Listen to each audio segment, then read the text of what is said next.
All right, I think we're gonna get started. Want to be respectful of everyone's time and hope to wrap up on time and potentially leave a little bit of time for questions. I do have you all muted. I had some issues last time with someone having something on in the background, so I apologize for that. But last time I'm going to learn from my mistakes on that one and leave you all muted for now. I'll open it up as we wind down for Q&A at the end. So for those of you that might not know me, my name is Eric Hansen. I am an independent social media marketing consultant. I've been doing that for the last 13 years. I work largely with mid-sized and large companies right here in the Twin Cities. My work usually consists of audit and strategy work, content development, or coaching and training, which is kind of what we're talking about today. I'm also an adjunct professor at the University of St. Thomas in St. Paul and Minneapolis. Been doing that for about 4 years. Love doing that. Each spring, I teach the class on social media there. And many places you can find me online. My blog at erichansen.com, a podcast I run with my friend Kevin Hunt at CHS called the Hansen Hunt Podcast.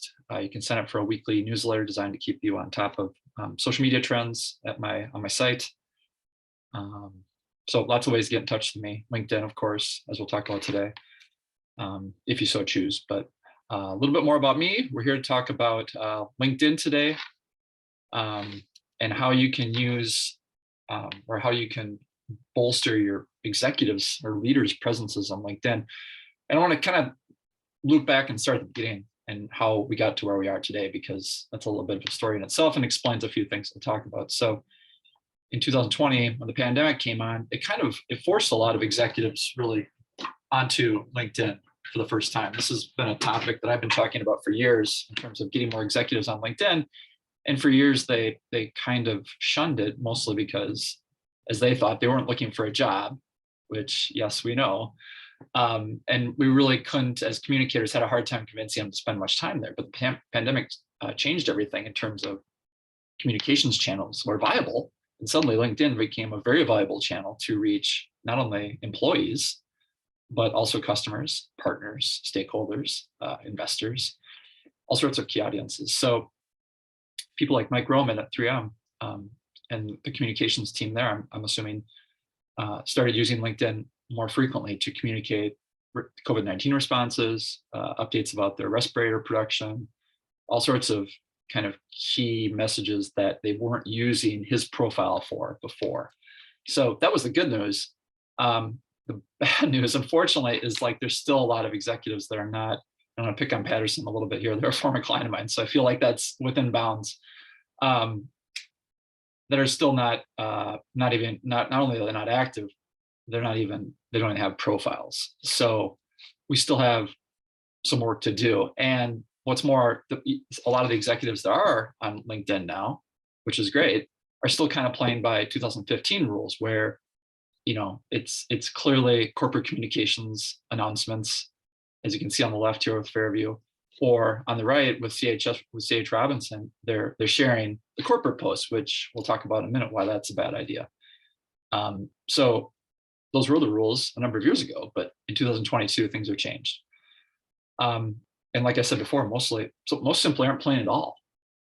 If you look up the target team, executive team on LinkedIn, you will find very few of those people are on LinkedIn at all. Including their CEO, who doesn't even show up at all. You can see I did a search for him on the right there. And that's what pops up when you search Brian Cornell on LinkedIn. So we got work to do, obviously, but that's opportunity for us too, is the way I see it. So the opportunity for the modern day leader is really this: building an effective LinkedIn presence that drives awareness amongst your key audiences, building a presence that can communicate and connect with employees on a platform they're very active on now, as we've seen from the stats, and a presence that allows your executives to really aid in recruiting and retention, which is the big thing right now with employer brand. I know it seems like kind of heading into recession, and maybe that might be a little backwards, but it's going to matter more than ever when we come out of this. So now is the time to kind of get them up and running if they haven't been. So a few key points to remember with LinkedIn. This is more, I know this isn't really so much for the people, you all on the call, because I know most of you probably already know this, but really things to kind of reiterate with your executives when you talk to them. and things that I've found to be valuable when I talk to people is that just to remind executives that LinkedIn is really not just a jobs platform. It's no longer just a jobs platform. It's now the most important employer brand tool in our toolkit. So again, retention and recruiting. It's a social network where individual posts often trump company posts, as I'll show you a few examples of that in a moment. And it's a platform where people go to feel inspired and to learn. So again, not just a jobs platform anymore. And a community where people look for real human interactions, both from colleagues, but also from their leaders. So just I think those are some key points to kind of level set with leaders when you meet with them that first time, just so they have a better understanding of what LinkedIn is, because a lot of them still think it's like just a jobs platform. So why LinkedIn for execs? Again, good table setting here. I think here's an example of what I was talking about in terms of individual posts trumping the corporate posts. Doesn't happen every time, obviously, but as a trend line, yes, it is happening a lot. And Ed Bastian, Delta, is a good example. Ed Bastian, very, very active CEO on LinkedIn, very, very good example if you're looking for one to follow, actually. And you can see here, I did just the last 10 Delta posts from their corporate page, averaged 727 engagements per post, but the last 10 Ed Bastian posts averaged more than double that. Even the comments, right, were even more than double, right? The last 10 Delta posts averaged almost 40 comments per post, and the last 10 Ed posts generated almost 90. So huge engagement on the personal profiles versus the corporate posts. The corporate posts still have value, obviously. You don't want to get rid of those. I'm not saying that at all. I'm just saying this is more credence as to why executives can benefit by being more active on LinkedIn in 2022. The other key point to point out to them is that employees and customers are watching what they're doing. So the best example of this that I've seen recently has been like Jeff Jones. Like, he's the CEO of H&R Block, super active on LinkedIn. A lot of times I think it's actually him. So unlike some other people where the corporate communications team is running the account, I believe it's him a lot of times. And he's very active on commenting on and liking employee content at Block.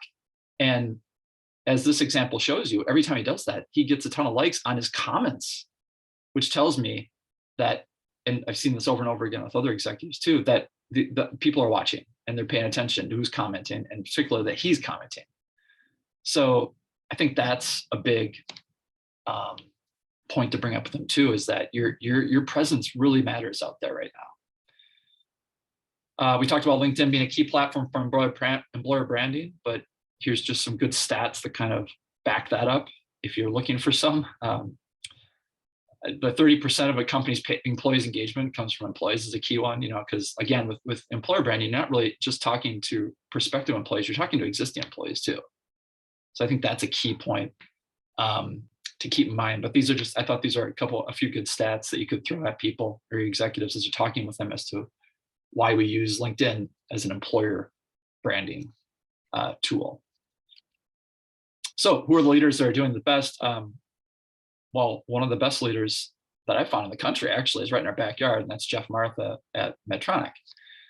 And what I love about what Jeff does is that he certainly talks about Medtronic a lot and promotes the company, and in a very a corporate communications kind of way in some spots, but he'll litter in these posts like these that are a little more personal and showing him a lot of times, which is very powerful.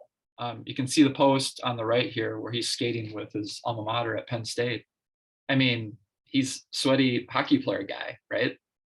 There's not a lot of CEOs that would probably do that, but here he is doing it because he's giving people an insight into who he is as a person and allowing people to connect with him. So that applies both to employees, that applies to prospective employees, it applies to customers, it applies to their partners. Like, they all feel like they get to know Mr. Martha a little bit better. So every time he posts one of these photos where he's kind of cutting open a vein a little bit, or even the photos where they're just kind of like generic Medtronic ones, but there's pictures of him, we see him, right? We see him more often. Right now, we're lacking visibility with leaders. LinkedIn is a great chance to give employees and prospective employees and customers visibility, like actual visibility as to what your leaders look like, because we're not getting a lot of that right now, obviously, with people working remotely and hybrid at best. So what we'll spend the bulk of the time talking about today, next half hour or so, how to build an effective presence on LinkedIn with a step-by-step process, how to show up more consistently in the feed, or for executives to show up more consistently in the feed, and how to help them find their voice on LinkedIn. So here's the kind of the 5-step process I follow. I kind of do this in general with people I talk to too, but just with executives, this works pretty well in terms of optimizing your profile, building the community, listening to the right conversations, engaging, and developing your voice. So I'll go through these one by one. And then, like I said, I hope we'll have time at the end to have a little bit of Q&A if anyone's interested. So when it comes to optimizing profiles, I won't spend a ton of time on this, even though I showed you at the beginning how many executives don't even have a profile. So clearly there's some work to do, but this is not the part that I feel like people need the most help with. The biggest things that I've noticed that executives have questions really about are the banner and the headline for the most part. And there are some creative ways you can use this, right? So like you can see Christoph Beck at Ecolab, you could take the whole, just use a headshot and use a very vanilla branded photo like they did of the Ecolab headquarters downtown St. Paul. That works perfectly fine, right? Or you can get a little creative like Corey Berry does down here with Best Buy, and she's got a wonderful picture of her on a panel with other Best Buy employees and leaders, and a little more informal shot. So again, that kind of, I don't know Miss Berry, but I'm guessing this is probably a little more reflective of her personality. Maybe she's a little more approachable, maybe she's a little more informal. But that headline or the banner image and the profile image are a good chance to give people a little more visibility into who the executive is.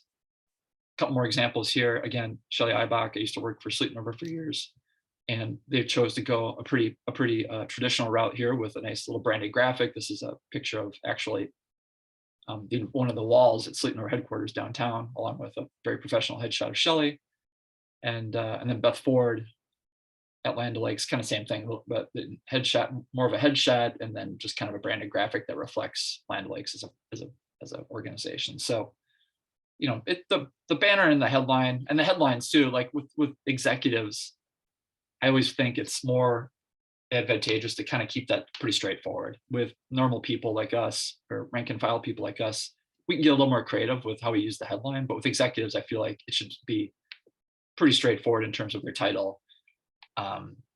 If they're the chair of the board, like Shelley is, stuff like that you can add, but I usually advocate for keeping that pretty simple. Now, the other big thing that I usually talk to executives about when it comes to the profile, obviously there's all sorts of other sections to fill out, but they seem pretty straightforward to me for the most part. But the features section is one of the key sections that a lot of executives do not use, that they easily could. And this is a widget that you can move around in your profile. I usually advocate for putting it pretty high up in the feed or in the profile. And it allows you to feature different kinds of media, such as LinkedIn posts that were either very successful or hit on key messages you want to hit on at the moment. Media stories that they've been featured in, which is very relevant for executives. Long form articles that they've penned on LinkedIn, which is pretty common for executives. Or even PowerPoint presentations. So it could be a presentation they gave at an event recently, or something of along those lines. I've seen all those things used in profiles of executives in the past, but this is like prime territory to feature content that you want, employees, prospective employees, customers, partners to see, because it's just a chance to showcase content in the feed where you really don't have any other chances to do that in the profile. So always advocate for taking advantage of this little widget. So my homework, I have a homework section for each of these sections. And in this case, I tried to give homework for those that are executives that are just starting out and those that might have been at it a little while. If you're just starting out, I think it's focusing on that profile pic, the banner image, and the headline. Just getting your profile up to speed, really, and just getting the active profile up is step one, obviously. And if you've been at it a while, think about how you could build out or refine that featured section. I've seen people that have I've worked with execs who have changed that out on a quarterly basis, even if they have enough content, right? But because you could use your LinkedIn posts at the very least. So there's chances there to really use that, again, more strategically than you might think. All right, so building community, step two. This is where, as a lot of executives kind of start out, um, the first challenge is kind of like, well, how do I build a following and build connections on LinkedIn? Where do I start? Um, and this is a nice list of where I usually start with, right? Where you're talking about former colleagues and existing colleagues. You're talking about, industry influencers and thought leaders. And as you go on, people you meet at events, that's kind of an ongoing thing. People you might have volunteered with in the past. Maybe it's other executives you admire. The CEO club or the CFO club is pretty tight usually. So that's always a good place to start, and then just kind of take it from there. Just to get people, just to get the executive adding and building community on a regular basis. So just adding connections little by little, 1 week at a time. The bigger question they usually have is this: is what do I do about invites coming to me? I mean, it's just like the rest of us, right? Except for it's kind of amplified because of their status. Who do I accept invites from, and who do I ignore? And usually I kind of work with them just to set up kind of common parameters, right? So the kinds of people that they want to connect with, and set up kind of somewhat hard and fast rules for us to that we can agree on. Because sometimes the executive will be in there accepting invites and declining them, and sometimes you will be as the person managing their account. So do you want to do they want to connect with employees? Some executives feel uncomfortable doing that for whatever reason. I usually advocate for definitely for doing that, but there's reasons for not doing that too. Do you want to, do you want to ban? You usually don't want to connect with salespeople, for example. Do you want to connect with former colleagues? Those are some key questions that you probably want to address up front and setting those parameters. But just set up a basic kind of parameter set for who they want to connect with and who they don't, and then kind of go in there weekly and research the invites they're getting, and kind of make determinations. Are they hitting the parameters? Are they not? And that gives you a pretty good rubric with which to work in terms of, should I let this person in or should I not?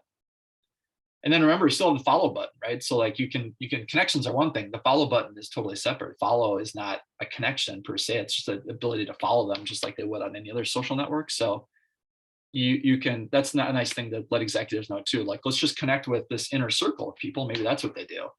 But you can allow anyone to follow you. And that's not as intimate as an experience as it is when you're connecting with them on LinkedIn. So that's a good option to throw out there too when you're talking about accepting invites and who you accept them from.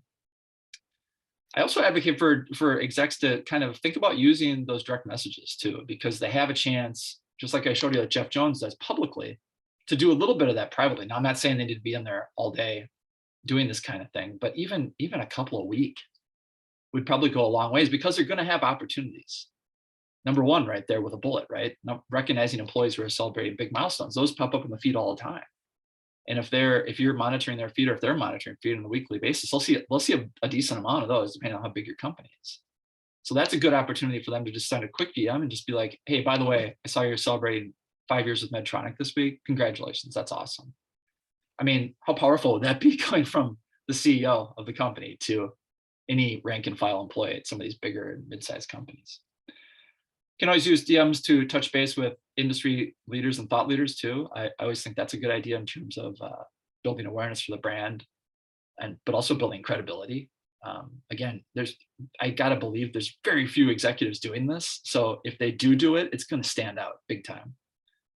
So that's kind of my thought around that. And then also thanking key customers and partners. If there's customer interaction on LinkedIn, which there sometimes is, the DMs are, and you can do it publicly in the comments if they make a post, but it's also nice to send key customers or partners a quick DM, thanking them for their business, and telling them how much they mean to the organization in terms of being a customer or partner. I mean, again, there's not many people doing this. So if you can convince your executive to take that tack, whether it's them doing it or you doing it on their behalf, I do think that goes a long ways. It's kind of one of those unmeasurable things, right? Like, how do we measure success with that? I don't know.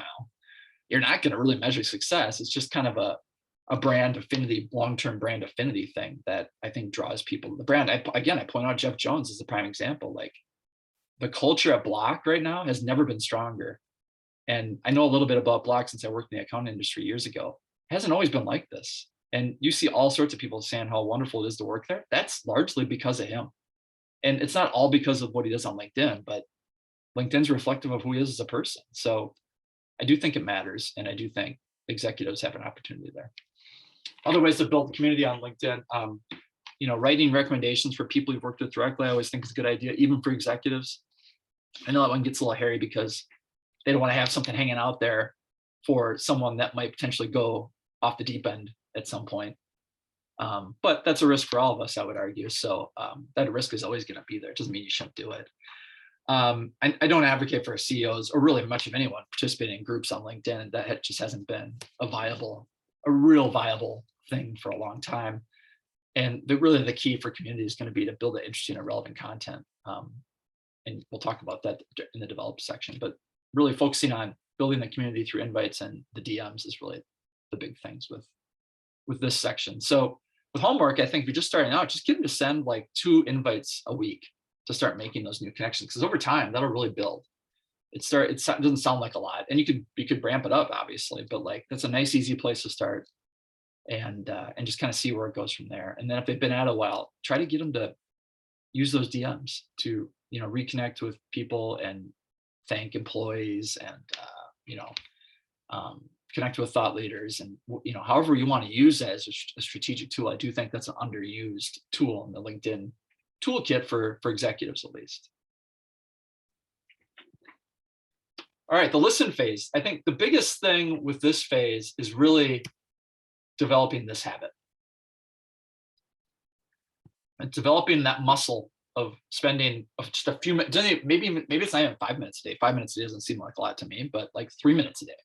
Like, do you have just a few minutes a day to glance at LinkedIn and start building that muscle of checking the feed every day and seeing what shows up? That's really a big thing. And again, it could be, ideally you'd like the executive to be able to do that, just to glance at it for a few minutes a day at the very least. But if they're not doing it, it's a muscle for you too. So like, can you check their feed 5 minutes a day? Just browse through it.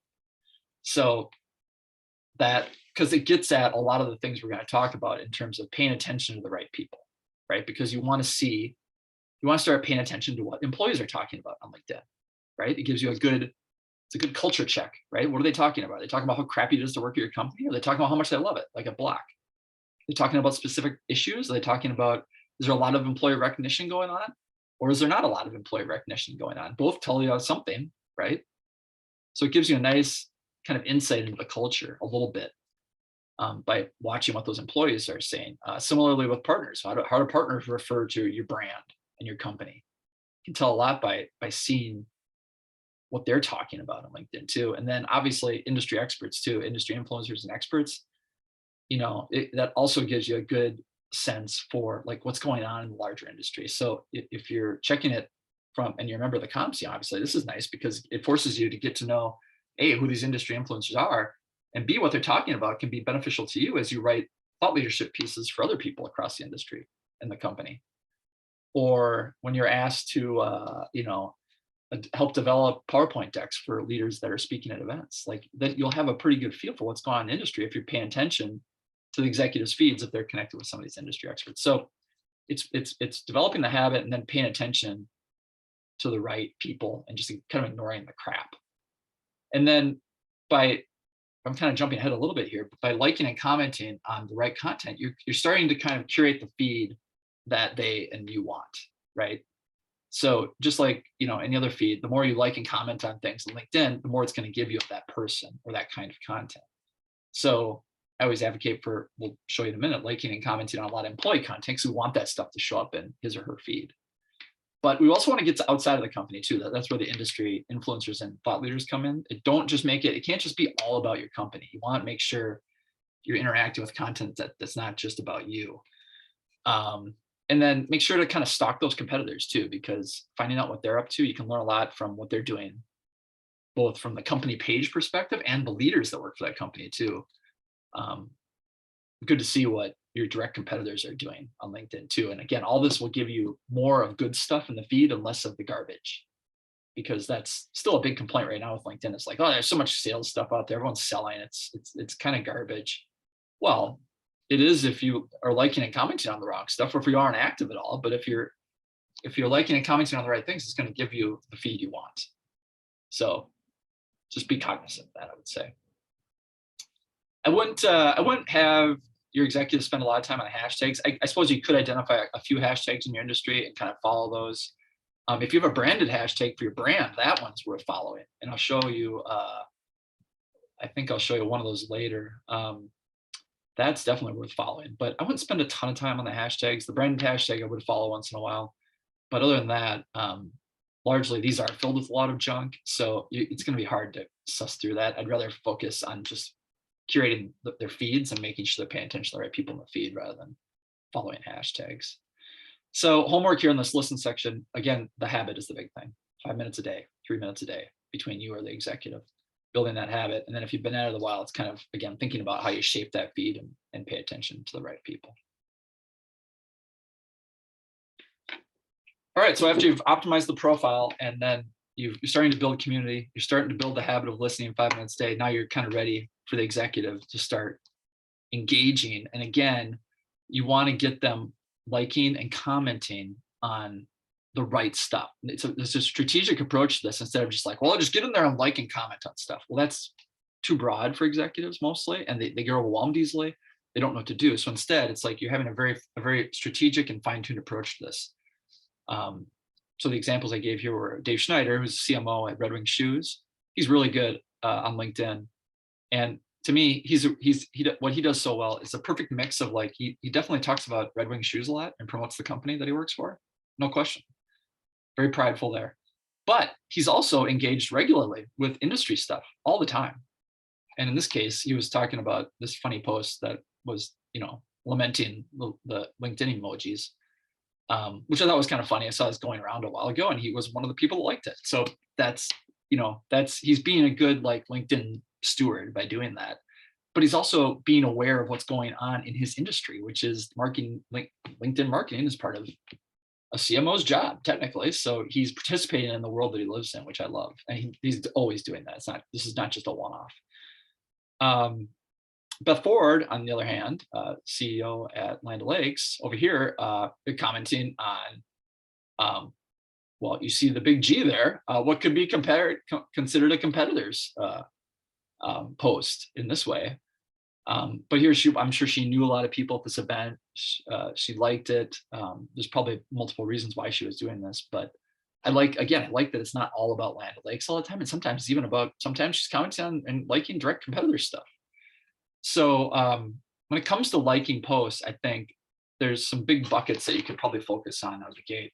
Big news from the connections or employees, those anniversaries and things of that nature. Meaningful posts from the brand, posts from their alma mater. That go back to the Jeff Martha post earlier there today. Think about, could they, just like those posts? Those are easy ones for them to get involved with. Then an interesting and motivational post from industry influencers or even people they admire. It could be other CEOs as well, but just some easy ways to get them involved with liking, the most passive form of engagement. Now, commenting obviously takes a little more effort because if they're commenting and it's them, that's a little bit different. If it's commenting and you're doing it on their behalf, then obviously there's got to be either an approval process or agreement on the kinds of things you're going to say. So it does take a little more effort, but I do think it's worth them being regular commenters in the feed. And by regular, I don't mean like 5 a day. I mean like maybe 1 a day at most, like not a ton. And again, Jeff Jones, perfect example where he's commenting on these employee posts and not just with like 1-word comments either. He's kind of leaving a somewhat thoughtful comment. So I thought this one was perfect because like it shows that he was actually there.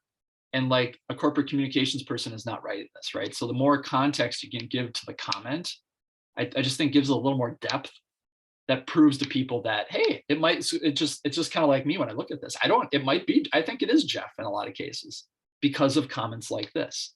Now, if the corporate communications team is doing this, they're doing a wonderful job because of exactly what I just mentioned. That depth and that context makes a big difference. But Ford at Land O'Lakes, they had a brilliant strategy here with this recently where they had, a lot of these big companies have intern programs each summer, right? And at the end of the summer, you might notice this if you're active on LinkedIn, but all the interns will post and comment about the wonderful experience they had at the company. It never fails. most companies will see this. And Land O'Lakes was no different. They had all these interns who were posting this stuff. Well, Land O'Lakes clearly was ready because Beth had commented on almost every one of their posts, and with a nice little, again, depth of posts that shows that she was paying attention. And again, if she's doing this, great. If the corporate communications team is doing this, fantastic. Super smart, shows that she's listening, and she's paying attention to even the interns, right? Really savvy approach by the Land O'Lakes team and Beth Ford here, I thought, in this case, but a great example of how you can use commenting strategically to advance your goals. Because how do you think these interns feel about working at Land O'Lakes now after the CEO commented on their LinkedIn post? Pretty damn good, right? That's employer brand gold right there. So the kinds of comments or the kinds of posts to comments on would be, again, those big news from employees I mentioned, like and comment on them. Like, that's an easy one to do. And you should start to see a lot of that as you build your feed for your executive. Posts from industry influencers and people you admire where where you think they might have a unique perspective to share. I always think that's worth adding. So I go back to the Dave Schneider thing. Like, he'll do that once in a while where he'll add his 2 cents on the marketing sense to like an industry topic that's popping up a lot. And that's appreciated because you don't see a lot of CMOs weighing in on that kind of stuff online. So I always think that's valuable. And then post from your company where you can add a meaningfully to the discussion too. So don't just comment if it's like, again, a 1 or 2 word comment, but if they have really something to add that could really, just add something to the conversation on LinkedIn, that's always a good thing to do too. So it's like once in a while, I'd say, you don't want to comment on those posts too often from an executive point of view, but if they're in there once in a while commenting, I think that's a good thing.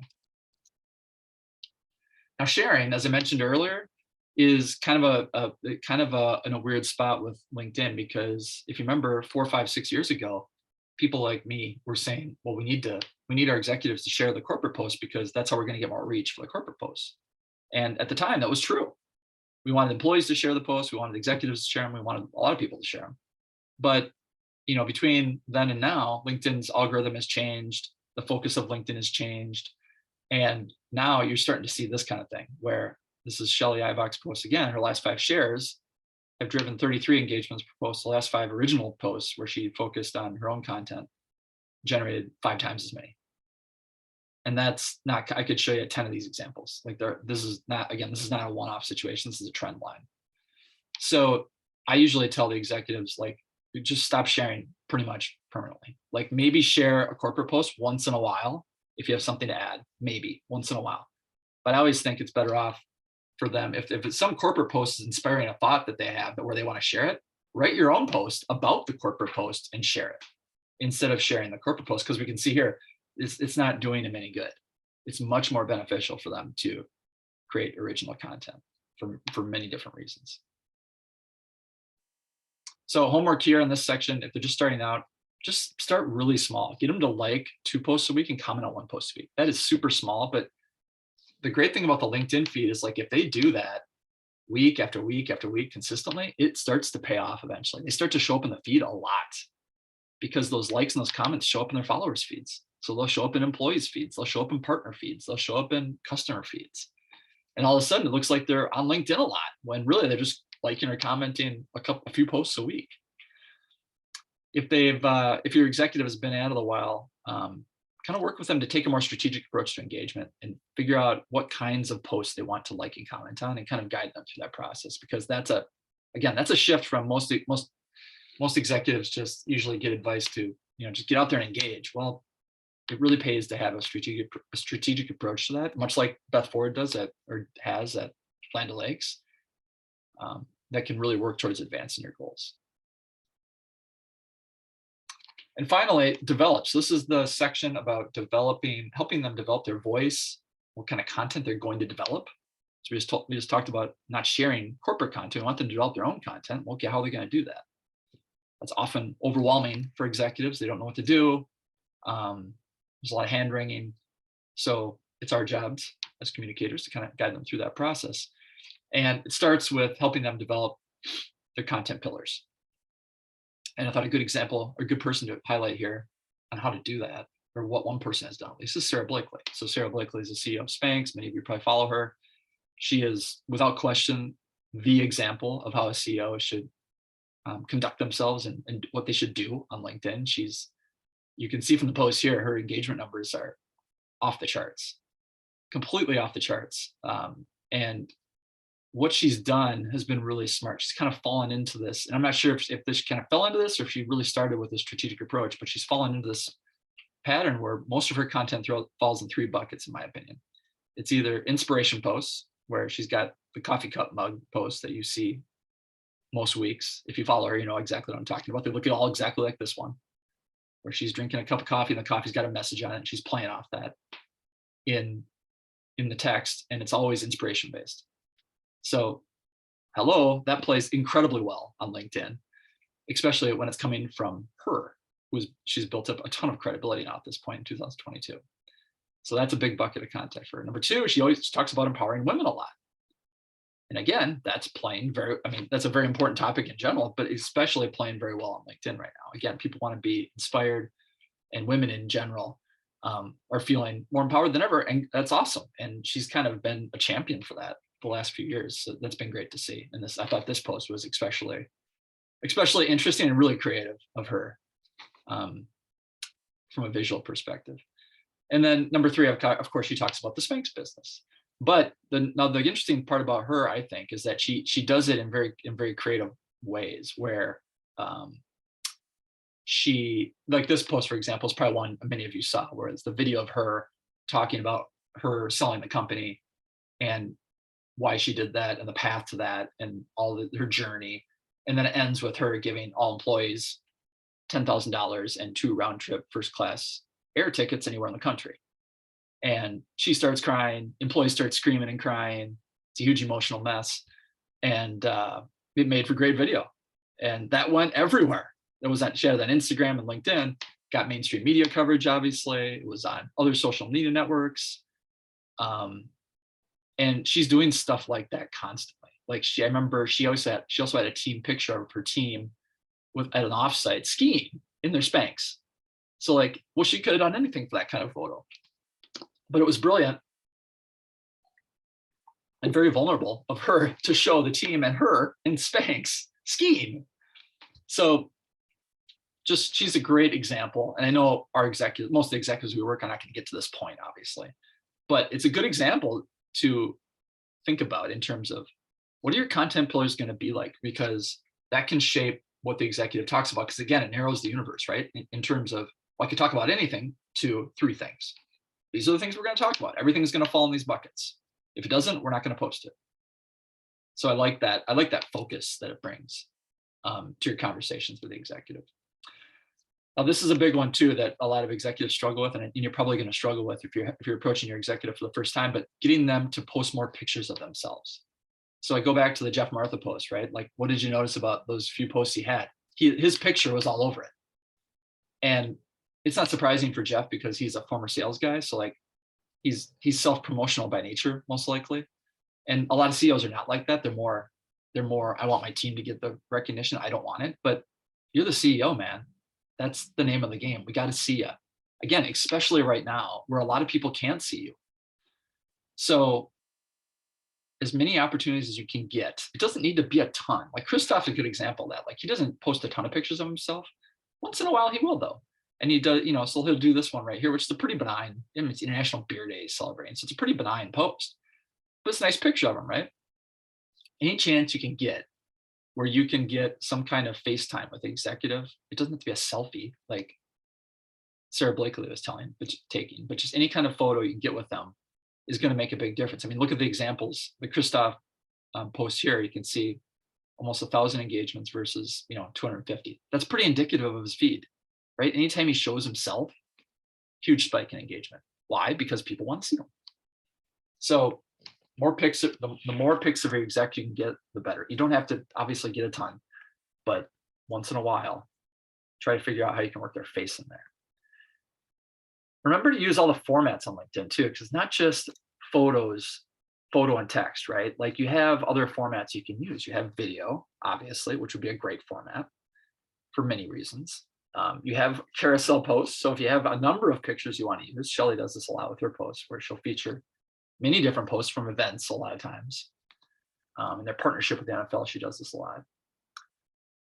Polls are often an underused format for executives. I mean, people use those once in a while, but you hardly ever see an executive use those. But why not? Why couldn't they use those to engage? Think about the opportunities you would have with employee audiences at the very least. Wouldn't that be a great opportunity to engage employee audiences? And like, if you have a specific question that you really want employees' interest in or input in, why couldn't you create a poll on LinkedIn? It seems like that would be a good use of that. There's also LinkedIn Live. If you want to get real serious about things, LinkedIn Audio, they have a Clubhouse type feature that you can use now too. So that's pushing a little bit, I know, but like you have different. The point is you have different formats. See how many of them you can use, and try to sprinkle them in throughout. I know people probably some people on this call probably saw the crying CEO a while ago, so I thought this was a particularly timely topic. But authenticity is the name of the game with executive content right now, and people like Laisha Ward at Target are nailing this in terms of showing a little bit more personal side to their content, along with promoting Target again. But you got to know where the line is, right? So crying CEO guy crossed the line, obviously, but you got to know where the line is, because you're one of your prime jobs, if you're running your executive's LinkedIn account or you're helping them with it, is to protect them from making a mistake, right? So know where that line is. Like, try to push them on the authenticity a little bit, but don't take it too far, because things can backfire on you pretty quickly, as Braden saw here a couple months ago. Another big one I think that executives are worried about when it comes to content and finding their voice on LinkedIn and what should I post is like how often to post. And what I try to drill down with executives usually is like, it doesn't matter how many times a week we post. I'm much more concerned with your consistency, because I want you to show up in the feed consistently versus like, I don't want you to show up 5 times in a month and then not show up at all for 2 months. Like, that's more of a problem than showing up. If you just have 1 post a month to start, usually I advocate that's a pretty good place to start, because 1 post a month combined with liking and commenting on stuff, you're going to show up in the feed a lot. Like, we don't need you to be a LinkedIn power user. We just need you to show up in the feed a decent amount of the time.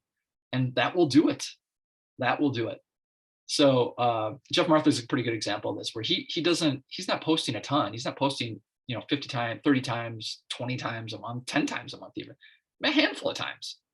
And he's the case study locally, one of them. So you just don't need to post that often, but you need to post consistently. So it needs to be a plan, and there needs to be, just a kind of a plan of attack for how we're going to get content out there consistently through the executive's profile. Some other tips to think about when you're talking about helping them create a voice. I think, those professional and personal lines are increasingly blurred. I know the executives sometimes don't see this, but we do, and we know that that's working for people. So again, the more you can, this kind of goes in dovetail with the authenticity and getting more pictures of themselves out there. The more you can push them to talk about a few personal things once in a while, I think the better. I think executives also have an opportunity to shine the spotlight on others when they can. That's huge, because a good leader obviously is shining the spotlight on their team. So yes, we want to see them. Yes, we want to hear from them. But once in a while, if they want to shine the spotlight and use their profile to highlight others, I think that's a great thing. Of course, offering up their perspective on current industry events or case studies is a good way for them to kind of build thought leadership. Like, they always kind of say, well, like, what am I going to talk about? Well, why don't you just comment on something that's already happening in the industry? Like, that's a good place to start, and not quite as daunting as like coming up with your own thought leadership piece. That's usually kind of how I try to get executives that are kind of feeling that way off the dime. And then, even if you might start to get an executive that's really interested in this stuff, and then they kind of, want to say too much. And again, one of your primary jobs is to protect them. So just kind of remind them, we don't always have to say something. So if it's, as communicators, we often know what to stay away from. So just if you're on LinkedIn any amount of time during the day, you kind of have a good feel for it. So like, just have their best interest at heart, obviously, and protect them, and don't allow them to say something when they don't need to. So homework here, after you've completed those first 4 steps and they're starting to post, again, just think about 1 post a month to start. It doesn't have to be a lot, very small. That'll be enough, along with the commenting and liking, to get people in the feed a lot more. And then you can build from there. But that way, it doesn't seem so intimidating off the top. Like, 1 post a month, I can do that, no problem. Whereas like even 4 posts, like once a week, seems like a lot. Like, I'm not gonna have time to do that. 1 a month, yeah, I got time for that. That's usually the reaction I get on that. So that's where I go that route. And then if they've been out of the while, think about those 3 to 4 content pillars and how they align with the executive's interests and passions. Because like one of them could be volunteering, one of them could be the alma mater. Like it's not going to be all work related necessarily. But really think about those content pillars, because that should really focus your content more and make it easier for them to figure out what they want to talk about. All right. I left a few minutes for questions. If you are looking for more help with this, with your executive, again, at the outset, I mentioned this is the kind of stuff I do with executives. One of the services I offer is one-on-one coaching, helping them create content, helping them identify posts to like and comment on. If you're interested in that kind of thing, you can email me at eric@erichansen.com, or you can find me at erichansen.com. With that, let me see if I can open it up to questions. If anyone has any, you got to unmute everyone.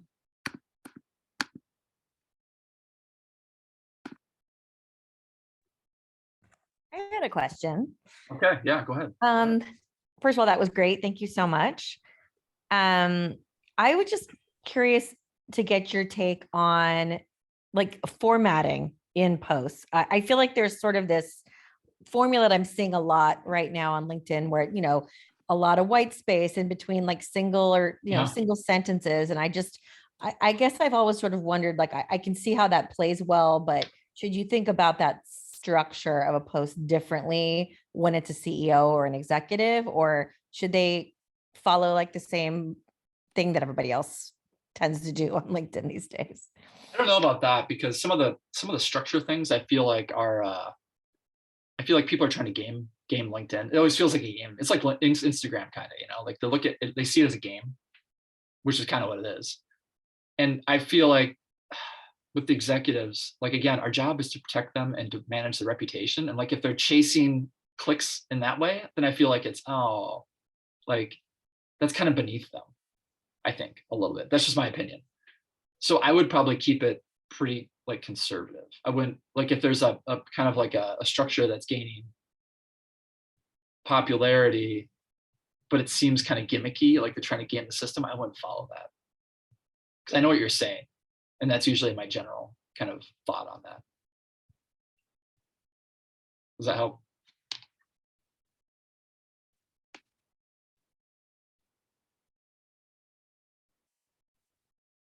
Anyone else questions? I got some questions here. Yes, thank you, Kathy. Veronica says, how often do you suggest executives promote hiring on socials? I noticed our execs mainly post about openings at our company or just do simple reshare. So that's an example of what I would consider, I would advise them to not to do. Don't share the corporate posts about hiring. That's not helping, because you can do your own math. I mean, maybe it would be helping in certain cases, but like what I've seen is like the shares are not generating much engagement, which means they're not reaching enough people, right? So the whole point is like, we want to promote the open jobs. We want to get more eyeballs on that. Well, if you're sharing the corporate post, that's probably not working. So instead, have them or work with them to create their own post. That would be a lot more beneficial. And then, like, how often should they do it? I wouldn't overdo it on that either, because again, if the CEO doing it specifically, like that's your chief executive officer. They really shouldn't be like promoting hiring nonstop in their LinkedIn feed. You should be protecting that to use it a little more strategically. Like, do it once in a while, yeah, if there's a big role they need to fill, but I would do it pretty selectively. All right, Caitlin has a question. Is there any value to creating an editorial calendar for an exec if we are running the account and they approve content, or is it presenting opportunities as they come up? I think it's much like we do for social calendars for those of you that run those. I think it's both. I think there is value to create an editorial calendar because, I mean, if you start with once a month, then it's pretty easy because you can come up with, you got one post a month, but eventually they might get to a point where they're posting once a week. And then you got 4 posts, like, okay, now it would make sense to kind of drop a quarterly editorial calendar because you know what's coming and you can plan around those guideposts. And then as things come up that they want to react to, you can insert those and you can table other posts, and just like we do with social content for our brands. So I think the answer to that one is probably both, Caitlin. Good question.